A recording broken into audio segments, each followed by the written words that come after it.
안녕하십니까. 신의균의 군사TV 디펜스 브리핑입니다. 오늘도 역시 아주 중요한 군사 안보 국방 무기 관련한 소식 간추려서 브리핑 해드릴 텐데 오늘은 주로 미국 관련한 소식입니다. 첫 번째입니다. 백악관 대변인의 공식 초청 요청을 미 우주군 수장이 공개적으로 거부해서 파장이 커지고 있다는 소식입니다. 우주군 역시 아직은 트럼프에 충성하는 사람들이 많은 것 같습니다. 최근 우주군 관련 실언으로 논란을 낳았던 젠 사키 백악관 대변인이 지난 2월 4일 브리핑에서 우주군을 백악관으로 초청한다는 메시지에 존 레이먼드 우주군 참모총장이 사실상 거부 메시지를 밝혔다고 워싱턴 이그제미너가 2월 5일 보도했습니다. 매체는 젠 사키 대변인의 백악관 우주군 초청 메시지에 대해 논평해달라 라는 메시지를 존 레이먼드 우주군 참모총장에게 보냈고 레이먼드 참모총장은 이에 대한 답변을 거부했습니다. 매체는 레이먼드 총장이 백악관의 호출에 거부하고 있다 라며 그가 백악관의 초청을 거부한 것은 여러 이유가 있겠지만 그의 이러한 행동은 적에게 명분을 만들어줄 뿐이며 레이먼드 장군은 즉시 백악관에 들어가 우주군을 없애려는 바이든과 싸워야 한다 라고 주장했습니다. 이런 가운데 로이드 오스틴 국방부 장관은 각 군 장관과 마크 밀리 합참의장에게 군대 내 극단주의 세력 색출에 집중하라 라는 지시를 내렸는데요. 이 지시에 따라 미군은 향후 60일간 트럼프 대통령에게 충성 또는 지지를 하는 성향의 군인과 군무원을 색출하고 직무배제나 전역 등의 강도 높은 숙청 작업에 들어갈 예정입니다. 우주군 참모총장이 보인 사실상의 항명과 이 직후 나온 오스틴 국방장관의 대대적인 숙청 지시 소식이 전해지면서 미국 내에서는 바이든이 취임 보름이 넘도록 군을 완전히 장악하지 못한 것이 아니냐라는 관측이 계속해서 나오고 있습니다. 참 놀랍죠. 지금 젠 사키 백악관 대변인은 우주군을 없애야 한다라는 주장을 했었죠. 왜냐? 우주군은 트럼프의 유산이다 이거죠.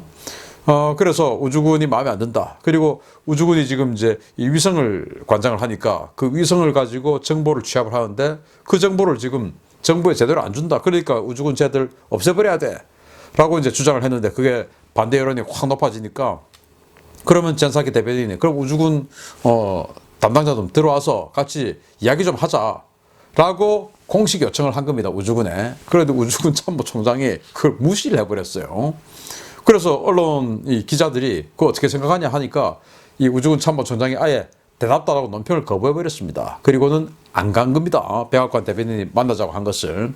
뭐 자기 참모총장 본인이 가는 것도 아니고 우주군에도 전문공보실장 우리로 치면 그러니까 뭐 거기 또 대변인 있죠. 너 들어가서 젠 사키 뭐라고 하는지 한번 들어봐봐. 이렇게 할 수 있는데 그냥 무시.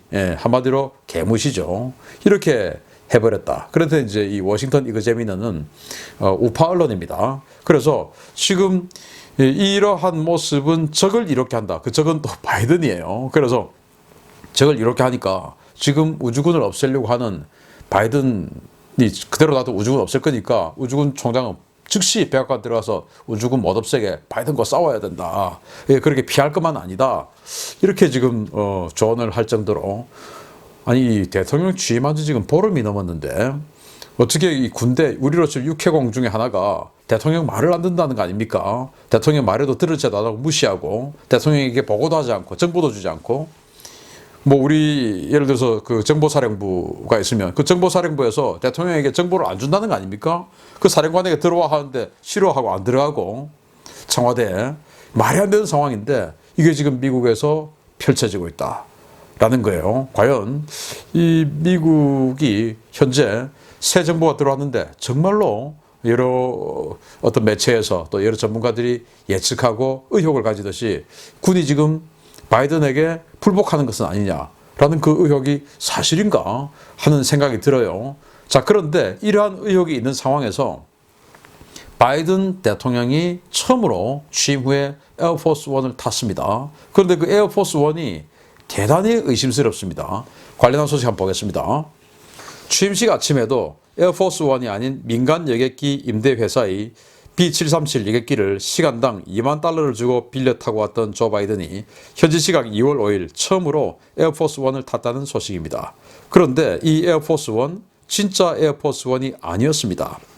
조 바이든 미국 대통령이 현지 시각 5일 메릴랜드주 앤드루스 공군기지에서 취임 후 처음으로 에어포스 원에 탑승해서 델라웨어에 있는 사택에서 휴가를 보냈다고 미국 언론이 일제히 보도했습니다. 바이든은 금요일 오후에 백악관에서 앤드루스 기지까지 VH-3 마리넌 헬기를 타고 이동해 이곳에서 일명 에어포스 원을 탔는데요.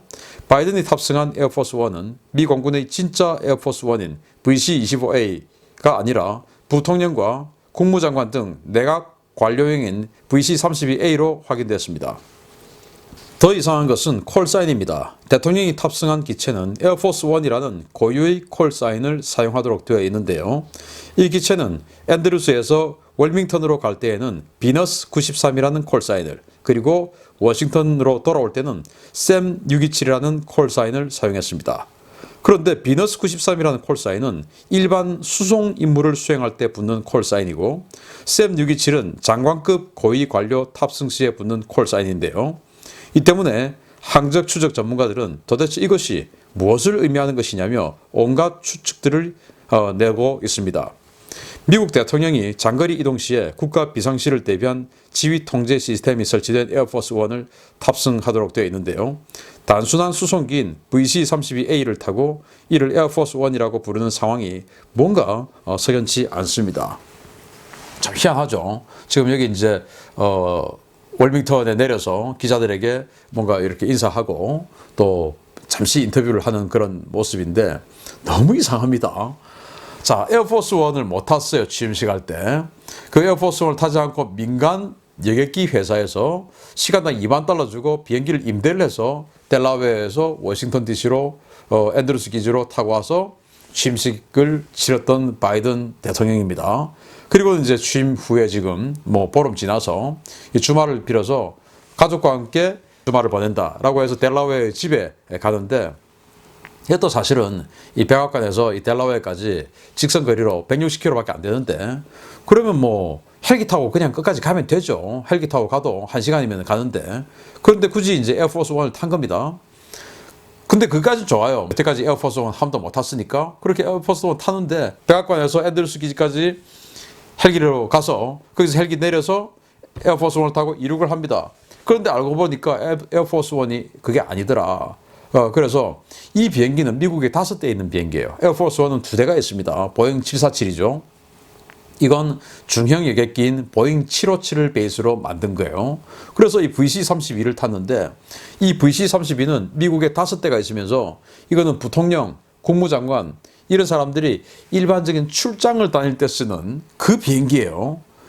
자, 그럼 거기까지는 좋습니다. 왜냐? 뭐 보잉 747 엄청나게 초대형 항공기고, 그러니까 뭐 160km 날아가는데 굳이 뭐 보잉 747 탈 필요 있냐? 또는 뭐 델라웨어 공항에 보잉 747 같은 초대형 항공기는 착륙할 수 있는 공항이 없다. 뭐 그렇게 했다고 쳐요. 근데 사실 또 그러면 안 됩니다. 왜냐? 왜 에어포스 원이냐 하면은 대통령이 하늘에 떴을 때 그때 마침 국가 비상사태가 발생할 수 있죠. 쿠데타가 일어나든지 또는 전쟁이 발생하든지, 그러면 바로 즉시 대통령은 거기서 전시 지휘 통제를 하게끔 되어 있습니다. 그래서 언제 어느 때든 전쟁 지휘 통제를 하게끔 되어 있는 게 대통령의 임무인데, 그런데 지금 날아가는 그 시간 동안 한 30분 동안 국가 비상사태 터지면 큰일 나는 거죠. 그럼에도 불구하고 그걸 감수하고 작은 비행기를 탔는데, 장관들이 타는 비행기, 그러면 그래도 대통령이 타는 순간 그 비행기의 콜사인은 에어포스 원이 돼야 됩니다. 그런데 세상에 비너스 39라는 그런 콜사인으로 날아갔죠. 사진 보셨지 않습니까? 자, 그러면 비너스 39는 뭐냐? 그냥 이 에어포스 원이 아닌 이 VC-32A, 이 비행기가, 수송기가 평상시에 수송 임무할 때 쓰는 자기 콜사인이에요. 대통령이 탔으면 여기 대통령 타고 있어, 다들 조심해 하는 것을 보여줘야 되는데 그게 아니죠. 그게 또 의전이고 예우죠. 처음으로 지금 바이든이 공군에서 제공하는 고정익 비행기를 타고 이동하는데 당연히 에어포스 원이라는 콜사인을 붙여서 드려야 되죠. 그런데 그걸 안 하고 세상에 그냥 왔다 갔다 아무나 타고 다닐 때 그때 붙는 콜사인을 갖다 붙이고, 그리고 바이든 내려주고 다시 앤드루스로 돌아올 때 이때는 또 샘 627을 사용했어요. 이 샘 627은 장관급 이상들이 타서 이동할 때, 아니 지금 그러면 갈 때 샘 627이라고 하든지 그때 비너스 93 그냥 일반적으로 아무나 타고 다닐 때 붙는 콜사인, 바이든을 얼마나 무시를 하면은 이랬느냐. 라는 그런 내용들이 이 항적 추적을 전문으로 하는 그런 전문가들이 야 이건 정말 이상하다. 바이든을 완전히 무시하는 것 같다. 군에서 정말로 바이든을 아직 인정 안 하고 있는 것이 아니냐라는 그런 말들을 안 나올 수가 없는 것이죠. 자, 아까도 이제 이 사진 보셨는데 이 사진 한번 보시겠습니다. 자, 이게 자, 끝없이 흘러나오는 군 장악 실패설의 뭐 한 단면을 보여준 사진인데 여기가 메릴랜드주에 있는 월터 리드 군 병원이에요. 여기에 지금 이제 보시다시피 수행하는 장군이 하나 있습니다. 그리고 이제 바이든이 지금 가고 있는데 여기 앉아 있는 사람들 다 군인들이에요. 군인들. 아니 지금 다리 꼬고 의자에 기대 앉아 있는 폼 보십시오. 경례도 아무도 안 해요. 이 동영상도 있는데 경례도 아무도 하지 않고 군인들인데 다리를 이렇게 꼬고 아무리 미국이라고 하지만 다리를 이렇게 꼬고 의자를 기대서 대통령이 오는데 이 젊은 장교들이 이런 사진들을 봤을 때 뭐 제가 뭐 너무 동양적인 시각에서 봐서 그런지 모르겠지만 아무리 서양이라 하더라도 미국이라 하더라도 이건 아니지 않냐. 최소한 군 통수권자가 오면 장교들은 일어나서 경례를 해야 되죠. 그래서 이런 사진들 그리고 에어포스 원이 붙지 않고 아무도 타고 다닐 때 붙는 그 콜사인이 붙은 내용들 그리고 진짜 에어포스 원을 타지도 못한 거 이런 여러 가지를 가지고 진짜 이거 뭐 군대가 바이든 대통령하고 먼저 문제 있는 건 아니냐 이런 의혹들이 계속 나오고 있고 지금 백악관에도 항상 그 백악관 정상에 보면 이 CCTV가 항상 비춰주고 있는데 실시간 생방을 계속 돌리고 있어요. 거기 보면 항상 저격수가 배치가 되어 있는데 요즘은 저격수가 없는 겁니다. 저녁이 밤 11시만 되면 불 다 꺼져버리고 좀 이상하다. 아무튼 이상하다. 라는 의혹들이 계속 나오고 있습니다. 아무튼 여기 좀 이상해요. 마치겠습니다. 감사합니다.